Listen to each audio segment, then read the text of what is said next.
نحمدہ و نصلی علی رسولہ الکریم۔ عزیزان محترم، میں Muhammad Aslam Dodi, chairman liberal party Pakistan, آپ سے مخاطب ہوں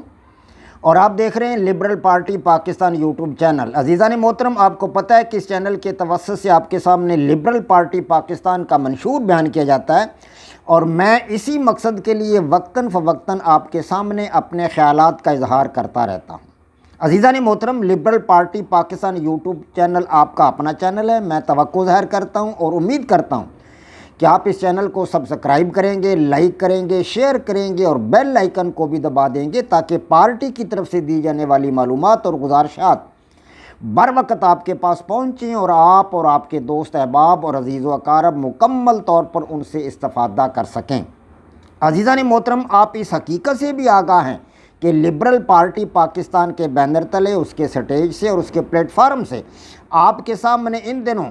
7 قسم کے اہم ترین پروگرام پیش کیے جا رہے ہیں، جن میں سب سے پہلا پروگرام قرآن پاک کی تفسیر کا ہے، دوسرا پروگرام سیرت النبی صلی اللہ علیہ وآلہ وسلم کا ہے، تیسرا پروگرام ایمان اور اس کی شاخیں ہیں، چوتھا پروگرام میری لکھی کتاب جدلیاتی لبرلزم کا خلاصہ ہے، پانچواں پروگرام میری لکھی کتاب لبرل نظام حیات کا خلاصہ حقیقی آزادی کی صورت میں آپ کے سامنے پیش کیا جا رہا ہے۔ اسی طرح چھٹا پروگرام میری لکھی کتاب لبرل نظام حکومت کا خلاصہ آپ کے سامنے رکھا جا رہا ہے، اور ساتواں پروگرام جو میری زندگی کا مذہبی پروگراموں کے بعد سب سے اہم پروگرام ہے، میرے تخلیق کردہ غیر الہامی مذہب جدلیاتی لبرلزم یا ڈائلیکٹیکل لبرلزم جو ہے وہ آپ کے سامنے پیش کیا جا رہا ہے۔ عزیزان محترم، میں پچھلے کچھ عرصہ سے آپ کے سامنے بعثت رسول صلی اللہ علیہ وآلہ وسلم کے حوالہ سے عربوں کی جو اس وقت کی حالت تھی اسے بیان کر رہا ہوں، سیرت النبی صلی اللہ علیہ وآلہ وسلم کے حوالہ سے۔ تو آج بھی سیرت النبی صلی اللہ علیہ وآلہ وسلم کا ایپیسوڈ نمبر 57 آپ کے سامنے پیش کر رہا ہوں۔ تو اس میں آپ کو 2 بتوں کے بارے میں بتاؤں گا، جن کے نام ہیں اسحاف اور نائلہ۔ ابن اسحاق کی روایت کے مطابق اہل عرب نے مقام زمزم پر، یعنی جہاں زمزم کا کنواں ہے، وہاں یہ 2 بت ان لوگوں نے بنا رکھے تھے اور وہ ان پر قربانیاں کیا کرتے تھے، اسحاف اور نائلہ پر، دونوں پر۔ تو ان بتوں کے نام اسحاف اور نائلہ تھے۔ اسحاف دراصل ایک مرد تھا اور نائلہ ایک عورت تھی۔ یہ قبیلہ جرم میں سے تھے دونوں ہی، جی ہاں۔ اور اسحاف جو تھا وہ بغی کا بیٹا تھا، اور نائلہ جو تھی وہ ویک کی بیٹی تھی۔ اسحاف اور نائلہ نے کعبہ شریف کے حدود میں، یعنی کعبہ شریف میں حرام کاری کی، اور اللہ تبارک و تعالیٰ نے دونوں کو پتھر کا بنا دیا، یعنی دونوں کی شکل اور ان کی حیت جو تھی وہ بدل کر پتھر میں تبدیل ہوگی۔ ابن اسحاق نے کہا کہ مجھ سے عبداللہ بن ابی بکر بن محمد بن عمر بن حزم نے، اور پھر امرہ بنت عبد الرحمن بن سعد بن زرارہ سے روایت کی ہے کہ انہوں نے کہا کہ میں نے عائشہ رضی اللہ تعالیٰ عنہا سے یہ سنا ہے، اور انہوں نے وہ فرمایا کرتی تھی کہ ہم تو یہی سنتے آئے ہیں۔ حضرت عائشہ صدیقہ رضی اللہ تعالیٰ عنہ، امی عائشہ صدیقہ رضی اللہ تعالیٰ عنہ فرماتی ہیں کہ ہم تو یہی سنتے آئے ہیں کہ اسحاف اور نائلہ بنی جرم میں سے تھے، بنی جرم میں سے تھے، ایک مرد اور ایک عورت تھا، جنہوں نے کعبے میں ایک نئی بات کی، یعنی حرام کاری کی، اور اللہ تبارک و تعالیٰ نے ان کو پتھر کا بنا دیا تھا۔ تو یہ حضرت عائشہ صدیقہ رضی اللہ تعالیٰ عنہ کی روایت ہے۔ تو ابن اسحاق نے کہا کہ ابو طالب نے یہ شعر کہا ہے، حضرت ابو طالب نے یہ شعر ان کے بارے میں کہا ہے کہ وَحَيْثُ يُنَيْخُ الْأَشْعَرُونَ رِكَابَهُمْ بِمُفْضَيِ سیول من اسحاف و نائل۔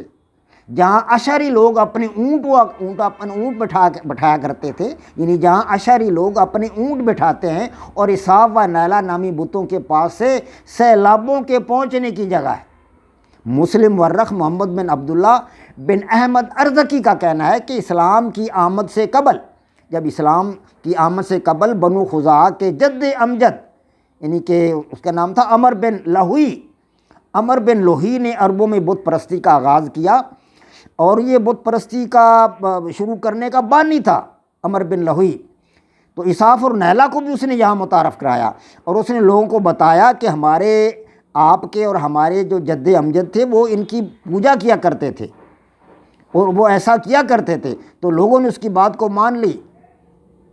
اور وہ بت پرستی شروع ہوگی، دونوں کی عبادت شروع کر دی۔ تو اس وقت قبیلہ جرہم کی حکومت تھی، اور جرہم قبیلہ جرہم کے جو مطلب سربراہان تھے، ان لوگوں نے اساف اور نیلا کے بت جو تھے وہ صفا اور مروہ پر جا کر نصب کر دیے تاکہ لوگوں کو عبرت ہو۔ صفا پر اساف کا بت لگا دیا اور نائلہ کا مروہ پر لگا دیا، لیکن آہستہ آہستہ جوں وقت گزرتا گیا تو لوگوں کو نہیں سمجھ تھی کہ یہ بت کیسے ہیں، کس طرح کے ہیں، اور کب یہ مطلب ہے یہ مرد اور عورت کے بت ہیں، یہ پتھر میں تبدیل ہوئے ہیں یا شروع سے ایسے ہیں، کسی کو کیا علم تھا۔ وقت گزرتا گیا، صدیوں بعد ان کی پوجا پاٹ شروع ہو گئی، لوگوں نے ان کی پوجا پاٹ شروع کر دی۔ تو اسی طرح کلبی اپنی کتاب میں لکھتا ہے کہ ایک اور مورخ ہے مسلمانوں کا، کلبی ابن الکلبی، اس نے لکھا ہے کہ اس کی روایت یہ ہے کہ اس نے کہا کہ یہ ایک عورت اور مرد تھے قبیلہ جرہم میں سے، اور یہ حج کے لیے نکلے تھے، اپنے علاقہ سے یہ حج کے لیے نکلے تھے، اور جب یہ خانہ کعبہ کے اندر پہنچے تو وہاں پر انہوں نے مطلب اپنا جو تھا ایک ایسا موقع پایا کہ جس وقت خانہ کعبہ کے اندر مطلب حرم کے اندر کوئی اور نہیں تھا، کوئی اور حرم کے اندر موجود نہیں تھا، وہ تنہا تھے۔ ایک ایسا موقع آیا تو تنہائی کا موقع پا کر انہوں نے اسے غنیمت سمجھا، اور اسے فائدہ اٹھا کر انہوں نے حرام کاری کی، اور حرام کاری کرتے ہی اللہ تبارک و تعالیٰ نے ان کو پتھر کا بنا دیا۔ یہ ابن الکلبی کی روایت ہے۔ سو عزیزان محترم، یہ بت جو ہیں اساف اور نائلہ کے بت، ان کی عربوں میں بڑی مطلب شروعات میں تو میں نے آپ کو بتا دیا ہے کہ یہ مرد اور عورت تھے اور یہ پتھر کے بنا دیے گئے تھے، لیکن بعد ازاں ان کی پوجا پاٹ شروع ہو گئی، کیونکہ لوگوں کو نہیں نہ پتہ ہوتا کہ حقیقت کیا ہے۔ تو جوں وقت گزرتا گیا، صدیوں بعد ان کی پوجا پاٹ شروع ہو گئی۔ پھر عمر بن لاہوئی، وہ تو تھا بانی تھا اس کا، وہ اس نے ان کے بارے میں بڑی تعریفیں کی، ان کو لوگوں کو بتایا کہ ہماری جد امجد تو ان کی عبادت کیا کرتے تھے، تو تم لوگ بھی ان کی پوجا پاٹ کرو، تو ان کی پوجا پاٹ شروع ہو گئی، حالانکہ وہ انہوں نے حرام کاری کی تھی خانہ کعبہ کے اندر۔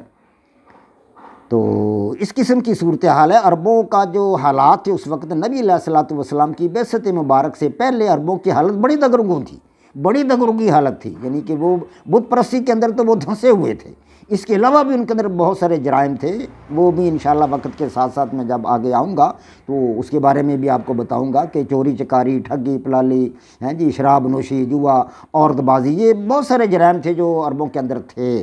لیکن یہ مطلب ایسا میں وقت کے ساتھ ساتھ انشاءاللہ اگلے ایپیسوڈز میں آپ پر واضح کروں گا۔ وما علینا الا البلاغ۔ پاک فوج زندہ باد، پاکستان پائندہ باد۔